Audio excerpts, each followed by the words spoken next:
ताजीम का अंदाज भी रसूलुल्लाह बताएंगे। हमारा कोई बनावटी तरीका नहीं। ताजीम का अंदाज वो लोग सिखाएंगे जो उम्मत का पहला तबका है, जिनको रसूल पाक सल्लल्लाहु अलैहि वसल्लम की सोहबत के लिए अल्लाह रब्बुल इज्जत ने चुना। सहाबा कौन है? सहाबा कौन है?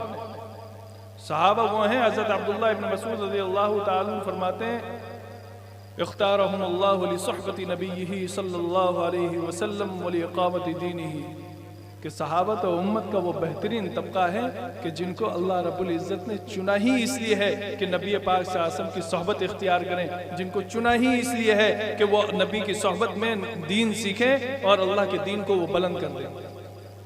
इन्हीं दो मकसद के लिए रसूल पाक सल्लल्लाहु अलैहि वसल्लम के लिए अल्लाह रब्बुल इज़्ज़त ने सहाबा को चुना। और इसीलिए सहाबा जो लफ्ज है, उस लफ्ज के बाद किसी नए लक़ब की जरूरत नहीं। अब हमारे अनाउंसर साहब हमें अलक़ाब दे रहे हैं, हमारे बाद वालों को देंगे, हमसे पहले वालों को देंगे, जाने के बाद देंगे, जाने से पहले देते रहेंगे। हमें लक़बों की शायद ज़रूरत हो, हमारे तारुफ के लिए शायद लक़ब की ज़रूरत पड़े, लेकिन सहाबा को तारुफ के लिए लक़ब की ज़रूरत नहीं। तवज्जो देना, मैं बात मुकम्मल करने चला हूँ, बस दो ही हक़ जिक्र करूँगा और बात मुकम्मल करूँगा। सहाबा को लक़ब की ज़रूरत क्यों नहीं? आलिम को तो कह रहे हैं वहीद दहर हैं, फरीद असर हैं, अल्लामतुल उलमा हैं, उस्तादुल असातिज़ा हैं, लासानी हैं, बेमिसाल हैं, हुज्जतुल्लाह फिल अर्द हैं, आयतुल्लाह फिल अर्द है, आयतुम मिन आयातिल्लाह हैं। सारे खिताब दिए जा रहे हैं और उसके जरिए से तारुफ कराया जा रहा है। सहाबा को तारुफ के लिए किसी लक़ब की जरूरत ही नहीं।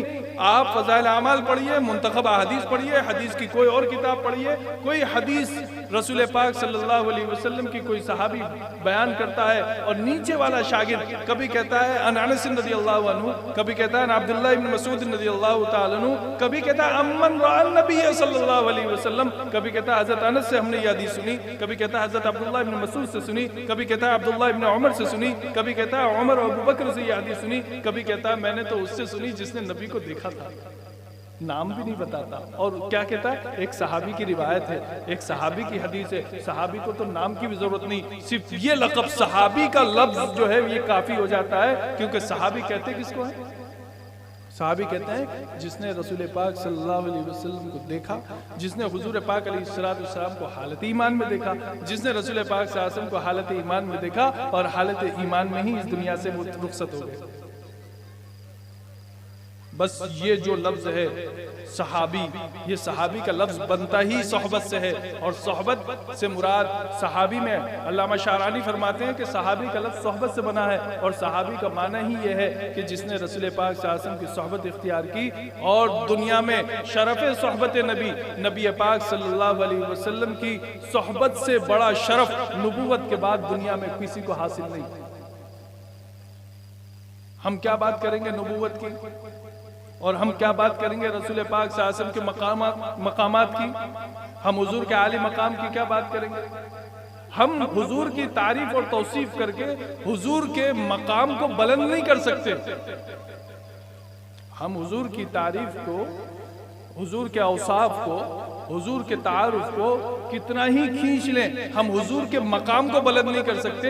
लेकिन हम जब तारीफ और तारुफ जब कराते हैं रसूल पाक सल्लल्लाहु अलैहि वसल्लम का, तो हमारे बयान का वजन बढ़ जाता है। शायर हस्सान इब्न साबित रसूल पाक सल्लल्लाहु अलैहि वसल्लम के शायर हैं। बड़ा अजीब जुमला उन्होंने, बड़ा उम्दा शेर उन्होंने कहा है, मा मदहतु मुहम्मदन बिमक़ालती वलाकिन मदहतु मक़ालती बिमुहम्मदी। मैंने अपनी हुजूर पाक सल्लल्लाहु अलैहि वसल्लम की शान में उन्होंने अशार कहे, उस अशार के बीच में वो कहते हैं कि मैंने अपने अशार के जरिए से ज़ाते रसूल का मकाम नहीं बढ़ाया है, बल्कि ज़ाते रसूल का जब तारुफ कराया है तो मेरे अशार की कीमत बढ़ गई। क्या तारुफ कराएगा मौलवी रसूल पाक सल्लल्लाहु अलैहि वसल्लम, और क्या ताजीम करेगा वो? ताजीम वो है जो सहाबा ने करके दिखाई। वो क्या थी ताजीम? कि हुजूर के अबरू इशारों